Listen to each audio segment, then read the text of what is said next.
कहते हैं विनाश काले विपरीत बुद्धि। पाकिस्तान उसी रास्ते पर चल रहा है। पाकिस्तान का ड्रोन भारतीय दूतावास के ऊपर दिखा, जिसके बाद भारत ने सीमा पर करनी शुरू कर दी खास हथियारों की तैनाती। तो वहीं दूसरी तरफ भारत के तेजस को रोका इजराइल ने श्रीलंका में। आखिर क्या है मामला? इसके अलावा बहुत कुछ, आइए जानते हैं इन खबरों को विस्तार से। इस वक्त भारत में जो 2 ड्रोनों के हमले हुए हैं, उसके बाद ड्रोनों की हलचल बहुत ज्यादा बढ़ गई है। कई क्षेत्रों से ड्रोन पकड़े जा रहे हैं और इन ड्रोनों के हमलों में हाथ नजर आ रहा है चीन और पाकिस्तान का। तो अब पाकिस्तान में जो भारतीय दूतावास है, वहां पर ड्रोनों से निगरानी की गई और एक ड्रोन को उड़ते हुए देखा गया, जिसके बाद भारतीय विदेश मंत्रालय ने पाकिस्तान को लताड़ लगाई और कहा कि ये सुरक्षा में चूक है। भारतीय दूतावास की सुरक्षा क्या रह गई अगर वहां उसके आसमान में ड्रोन उड़ रहे हैं? तो तब तो दूतावास में कभी भी किसी भी तरीके का हमला हो सकता है। जिसके बाद पाकिस्तान को लगी बड़ी मिर्ची और पाकिस्तान ने कहा नहीं नहीं, ये भारत दुष्प्रचार कर रहा है, हमारे यहाँ ऐसा कुछ नहीं है, हमारी मीडिया में तो ऐसी कोई खबर नहीं आई है, हमने कोई ड्रोन उड़ते नहीं देखा है, अगर कोई सबूत है तो सबूत दे दें। पाकिस्तान के साथ भारत ने कोई सबूत नहीं दिया है कि इस तरह का कुछ हुआ है। अब ये जो लुका छुपी का खेल है, ये बहुत ज्यादा दिनों तक चलने वाला नहीं है, क्योंकि भारत ने सीमा पर एक बड़ी तैयारी शुरू कर दी है। जब भी युद्ध होता है तब कोशिश ये रहती है कि सबसे पहले आने जाने के रास्तों को,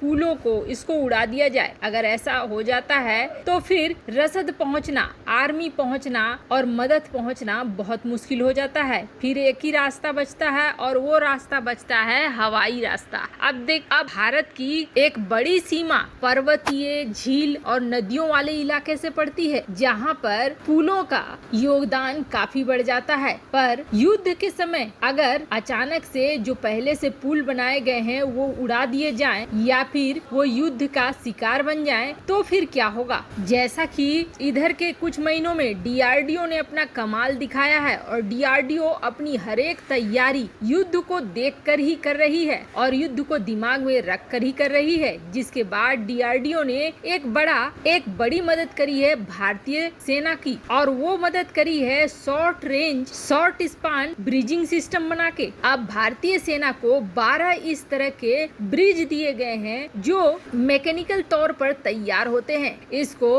कहीं भी लाया जा सकता है और डिप्लॉय किया जा सकता है। खास करके चीन और पाकिस्तान की सीमा पर इसे डिप्लॉय किया जा रहा है, ताकि अचानक से अगर जरूरत पड़े तो इसका इस्तेमाल किया जा सके। आपको बता दें, डीआरडीओ और एलएनटी मिलकर इसका निर्माण कर रहे हैं। 12 इस तरह के ब्रिज को सीमा पर पहुंचाया जा चुका है, तो वहीं 30 और ब्रिज अगस्त तक बनकर तैयार हो जाएंगे। टोटल 110 ऐसे ब्रिजों को बनाया जाना है, जो कि जैसे जैसे तैयार होंगे वैसे वैसे ये सीमा पर पहुंचाया जाने लगेंगे। 492 करोड़ रुपए का कॉन्ट्रैक्ट है ये। आपको बता दें, अभी जितने भी ब्रिज हैं उसकी तैनाती वेस्टर्न बॉर्डर पर की जा रही है, पाकिस्तान से लगती सीमाओं पर, जिसका मतलब है पाकिस्तान पर एक्शन के लिए भारत की बड़ी जोरदार तैयारी चल रही है। अब ये जो लुका छिपी का खेल है, ये कुछ दिनों का ही खेल है, एक बड़े जंग की तरफ बढ़ रहा है भारत का दोनों पड़ोसी।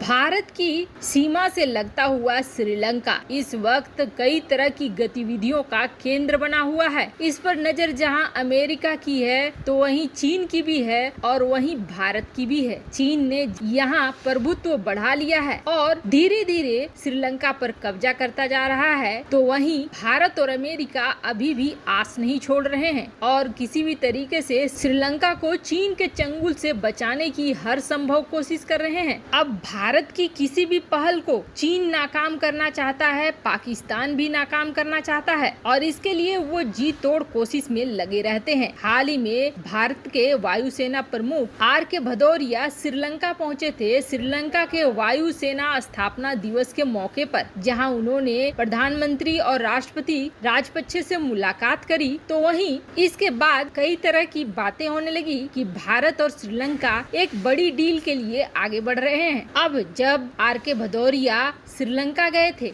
तो उनके साथ साथ सूर्य किरण लड़ाकू विमानों का समूह और तेजस और सारंग हेलीकॉप्टर भी गए थे। तेजस की एक छोटी सी टीम पहुंची थी श्रीलंका। अब ये जो टीम गई थी तेजस लेकर, तेजस को पूरी तरीके से श्रीलंका के पायलटों ने निरीक्षण करा, उसे उड़ा कर देखा। उसके बाद ये माना जाने लगा कि श्रीलंका तेजस विमानों को खरीदेगा। दरअसल श्रीलंका को 8 ऐसे विमान चाहिए जो नए हो, लड़ाकू विमान हो और उन्नत किस्म के हों। अब जैसे ही ये खबर चीन को मिली, चीन ने पाकिस्तान के साथ मिलकर श्रीलंका पर दबाव बनाना शुरू किया कि वो JF-17 को खरीदे। वैसे आपको बता दें, चीन पहले भी श्रीलंका के लड़ाकू विमानों के क्षेत्र में घुस चुका है। चीन का एक विमान है F-7 जो कि MiG-21 की कॉपी मानी जाती है। 3 इस तरह के विमान पहले से ही श्रीलंका की आर्मी में घुस चुके हैं। ये हालांकि काफी पुराने चाइनीज एयरक्राफ्ट हैं, पर हाँ ये निश्चित जरूर हो गया कि श्रीलंका की एयरफोर्स में चीन घुस चुका है। हालांकि श्रीलंका के ऊपर जिस तरह से प्रभुत्व जमा रहा है चीन, ये किसी से छिपा हुआ नहीं है। लेकिन आपको बता दें, इतना प्रभुत्व होने के बावजूद जब JF-17 का ऑफर दिया तो श्रीलंका की वायुसेना ने इसे नकार दिया और श्रीलंका ने कहा कि हम JF-17 को तो किसी भी कीमत पर नहीं लेंगे। अब इतना कर्जा देने के बावजूद और इस तरह का प्रभुत्व होने के बावजूद चीन को सीधे मुंह नकारने के बाद ये लगभग तय हो गया कि अब तेजस की एंट्री होगी श्रीलंका में। वैसे आपको बता दें, श्रीलंका के पास पहले से ही एक स्क्वाड्रन है और वो स्क्वाड्रन है इजरायली लड़ाकू विमान काफियार, और जिसका मतलब होता है शेर का बच्चा। हालांकि ये इजराइल का काफी पुराना लड़ाकू विमान है, लेकिन इसे अपग्रेड करने के बाद ये काफी विनाशक बन जाता है। जिस तरीके से श्रीलंका की अर्थव्यवस्था के हालात हैं, उसे देखते हुए श्रीलंका को अब ये लग रहा है कि तेजस भी महंगा है और उसकी जगह इजराइल के इन विमानों को अपग्रेड करा लेने से ज्यादा बेहतर होगा। जिसके बाद अब श्रीलंका की वायुसेना और इजराइल के एरोस्पेस में एक डील हो गई है और उसके तहत श्रीलंका के अंदर जो भी इजराइल के लड़ाकू विमान है उसको अपग्रेड किया जा रहा है। अपग्रेड करने के साथ साथ इजराइल उन्हें ट्रेनिंग भी देगा कि ऐसे विमानों का मेंटेनेंस कैसे होता है। अगर ये चीजें एक बार फाइनल हो जाती हैं तो हो सकता है कि श्रीलंका तेजस विमानों को न खरीदे, क्योंकि उसके 8 लड़ाकू विमानों की जगह ये जो ग्राउंडेड हो चुके थे इजरायली लड़ाकू विमान, वो अब कम खर्च पर युद्ध लड़ने के लायक हो जाएंगे। लेकिन अगर फिर भी 8 लड़ाकू विमानों को खरीदने की बात आती है तो बहुत ज्यादा चांसेस ये हैं कि श्रीलंका भारत के तेजस को खरीदेगा। वैसे आपको क्या लगता है, क्या श्रीलंका को तेजस बेचना सही है? कमेंट कर अपनी राय जरूर बताएं। जल्द मिलते हैं अगले वीडियो में नई खबर के साथ।